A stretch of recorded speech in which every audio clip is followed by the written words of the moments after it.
चार बातें बहुत जोर से जागृत होती है। सबसे पहली बात, निरंतर भगवान का स्मरण छूट नहीं सकता। नींद आई तो सुसुप्ति में चला गया, जरा भी जागृत हुआ तो मंत्र चल रहा है, नाम चल रहा है, चलाना नहीं पड़ता। क्यों? शरणागत है। थोड़े दिन अभ्यास कर लो, ऐसा होने लगेगा। देखो इतने लोग बैठे हैं, आप सो के उठते हो तो आपका पहला चिंतन क्या होता है? क्या मंत्र होता है? भगवान का नाम प्रियालाल आते हैं आपके चिंतन में? क्या आता है चिंतन? पहला चिंतन। अगर पहला चिंतन प्रभु है तो शरणागति पुष्ट हुए। सो के उठे, चल क्या रहा है? अगर प्रभु नहीं तो अभी शरणागति नहीं। पहला लक्षण।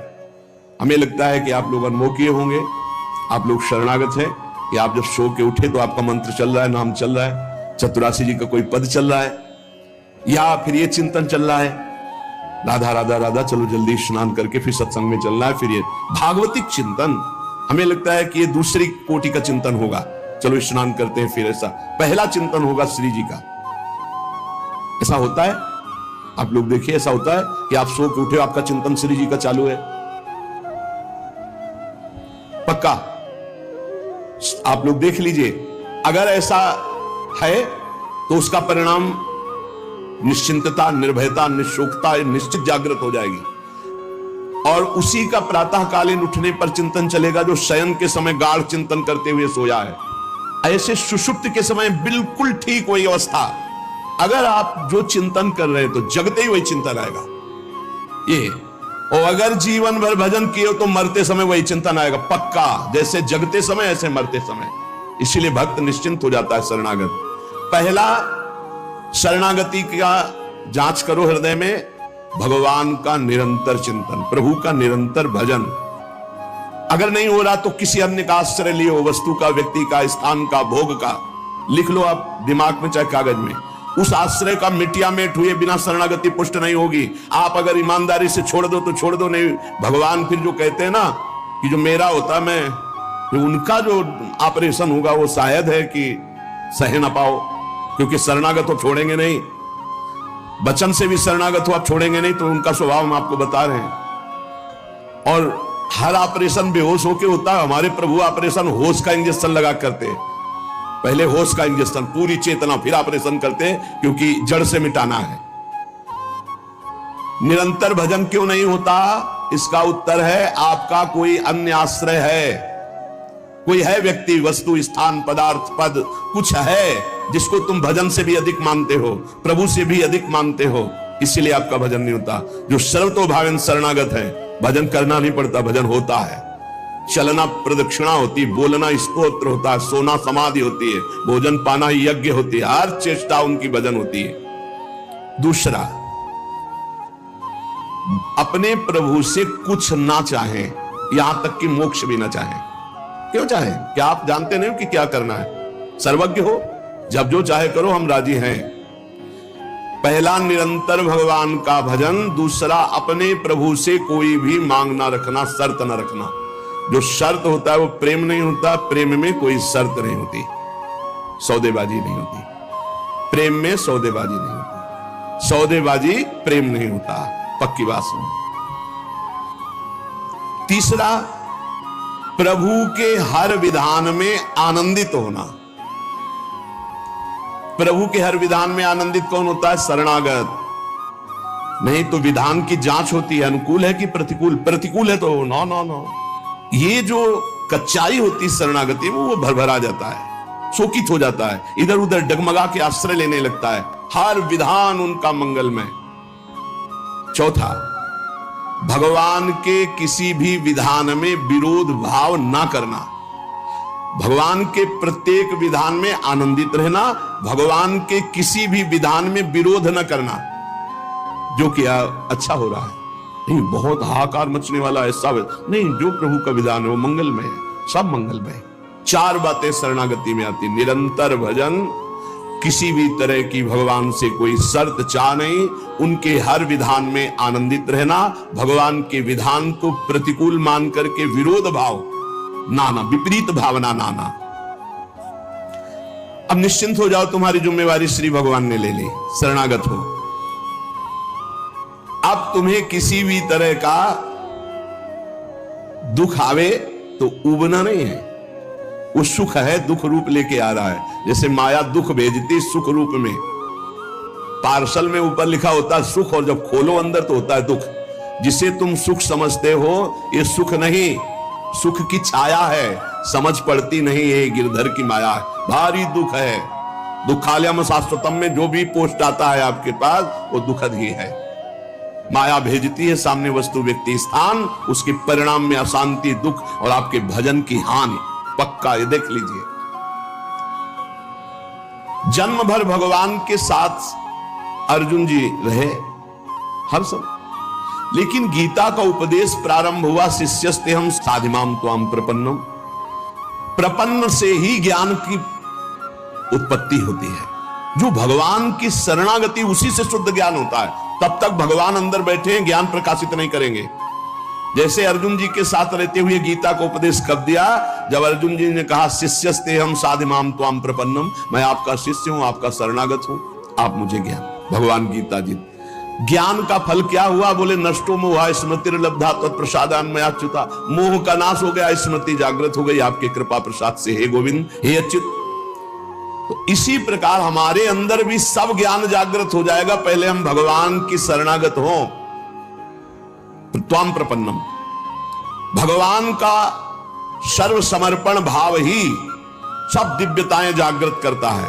भगवान के प्रति जितना समर्पित होते जाओगे उतने दिव्य ज्ञान होता चला जाएगा, और जो चीजें आपकी दुर्गति कराने वाली वो सब भस्म होती चली जाएंगी। जब कुछ नष्ट होने लगे तो क्षोभ मत करना, वो नष्ट जरूरी था होना, ये बात दिमाग में बैठा लो। कुछ पकड़े मत रहना, क्योंकि भगवान को जो लगेगा वो हटा देंगे, वो नष्ट कर देंगे।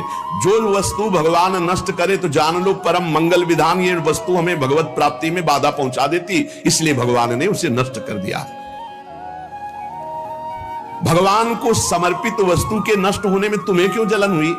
क्योंकि तुमने तो भगवान को अपना सर्वस्व मानकर समर्पित कर दिया। अब तुम्हारे पास अपना कहलाने के लिए सिर्फ भगवान है, और भगवान की सब वस्तु जब जो चाहे हटा ले, जब जो चाहे रख ले। जरा इस पर विचार करो। आप राजी हो? शरणागत, आपके पास अपना कहने वाला शब्द केवल भगवान के लिए है, और जो भी कुछ आपके पास है वो सब भगवान का है। वो चाहे अभी बुला ले, चाहे वर्षों रखे, चाहे अभी नष्ट कर ले, चाहे और बढ़ा दे। क्या राजी हो इस बात में शरणागति पर?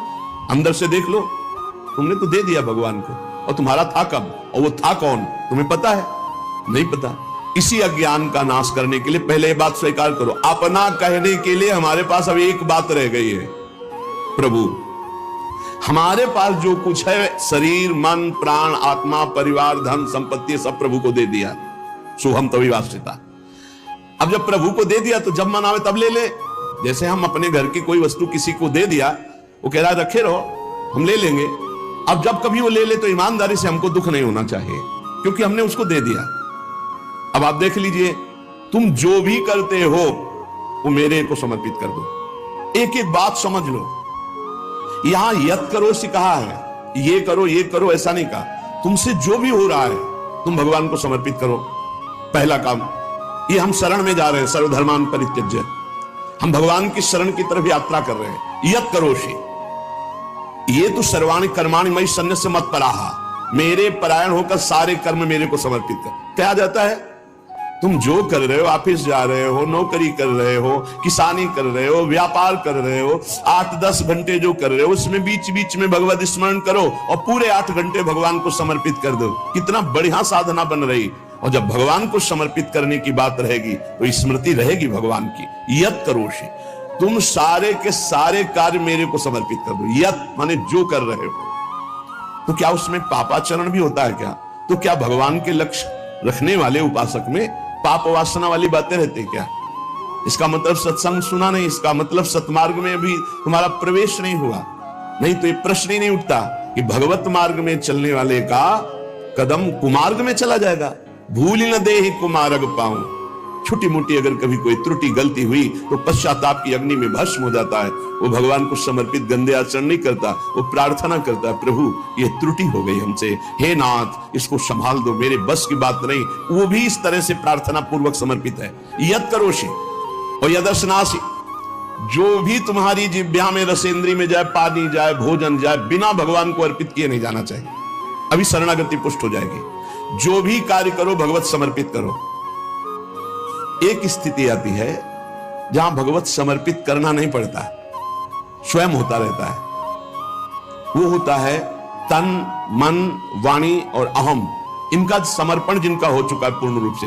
अब उनका नहीं होता कृष्णार्पणमस्तु, ये तो प्रारंभिक, पर ये जब तक स्थिति नहीं है तब तक प्रारंभिक दशा में ही हो। हर समय भगवदाकार स्थिति, कौन किसको समर्पण करे, ये स्थिति जब तक नहीं तब तक सिद्ध बनने की कोशिश न करे।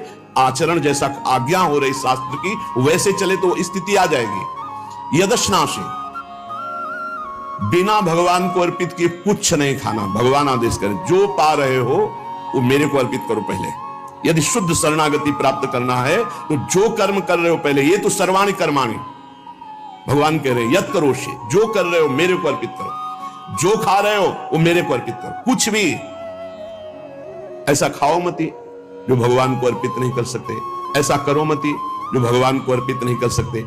यज्जुहोषि, अब जो भी तुम भागवतिक आचरण करते हो, हवन यज्ञ आदि, तो बोले हम तो हवन नहीं करते, हम तो यज्ञ नहीं करते। यज्ञानाम जप यज्ञोस्मि, यज्ञों में सबसे बड़ी यज्ञ है जप यज्ञ। तो आप जो ये जप यज्ञ कर रहे हैं ये भगवान को अर्पित करो।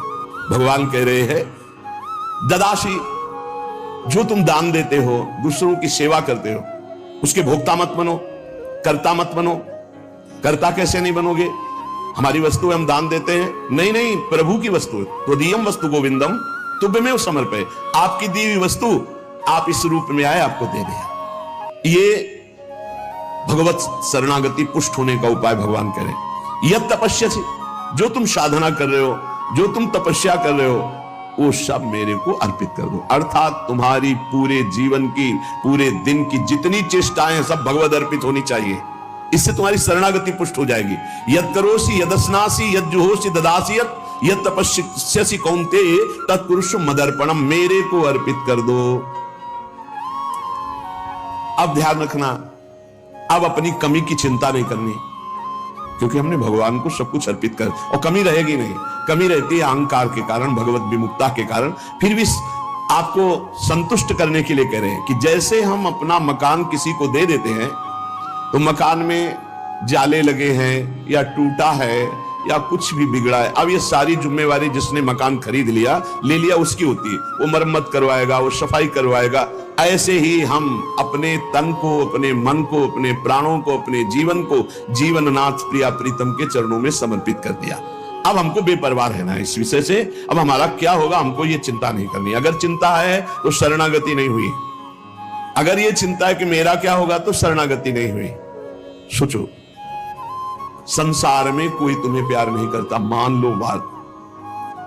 जो प्रिया जो प्यार करके अपने महल में रखे, सुविधाओं के द्वारा तुम्हारा भरण पोषण कर रहे, तुम उनके प्रति रोना नहीं आता? उनके प्रति तुम्हें ये गुस्सा आता है कि ये प्रतिकूलता क्यों दे दी, हमारी ये अनुकूलता की बात थी, अनुकूलता क्यों नहीं दी? अरे जिनसे तुम अनुकूलता की आशा करते थे वो तो तुम्हें देखना नहीं चाहते, अंतर की बात तुम्हें बता रहे। और जिनको तुम कभी माने नहीं, जिनके लिए कभी कुछ किया नहीं, वो तुम्हें अहेतुकी प्यार से लबालब डुबो रहे, फिर भी तुम्हारे अंदर गुस्सा आता है प्रभु के प्रति। तुम हो कौन? अरे तुम भगवद अंश हो, भगवान के द्वारा शरीर दिया गया, भगवान के द्वारा सारी व्यवस्था दी गई, तुम्हारा अस्तित्व ही श्री भगवान है। समर्पित हो जाओ तो फिर चिंता भी खत्म हो जाएगी, सब कुछ उनकी कृपा से हो जाएगा। तुम चिंता मत करो, चिंतन करो।